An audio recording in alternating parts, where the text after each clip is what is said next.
আপনারা এভাবে বাড়িতে বানিয়ে খেয়ে দেখবেন, গরম ভাতের সাথে খুব সুন্দর লাগবে। আজকে বানিয়ে দেখাবো পেঁয়াজ রসুন দিয়ে মাছের তেল ভাজা। তার জন্য তেলটাকে ভেজে নিচ্ছি।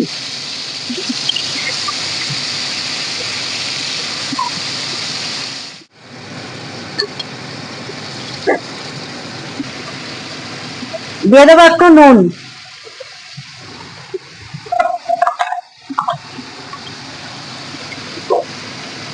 হলুদ গুঁড়ো,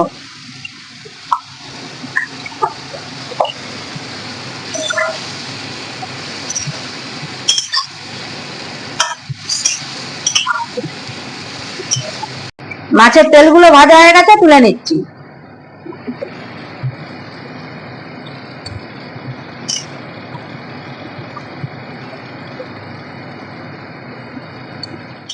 মাছের তেল থেকে অনেকটাই তেল বেরিয়েছে, তাই আর তেল দেবো না, এই তেলেই ভেজে নেবো পেঁয়াজ।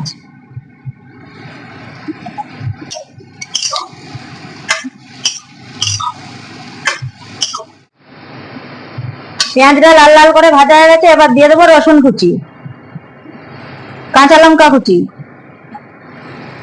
আদা কুচি,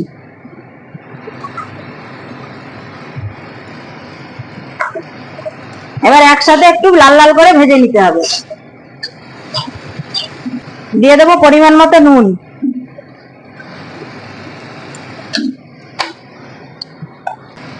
হলুদ গুঁড়ো,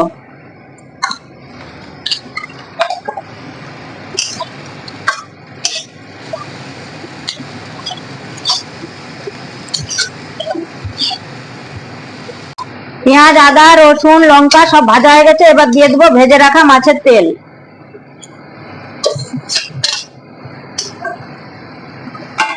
এবার একসাথে সব মিশিয়ে নিতে হবে।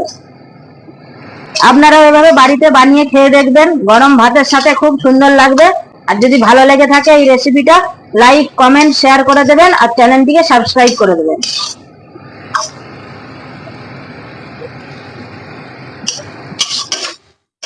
হয়ে গেছে, নামিয়ে নিচ্ছি।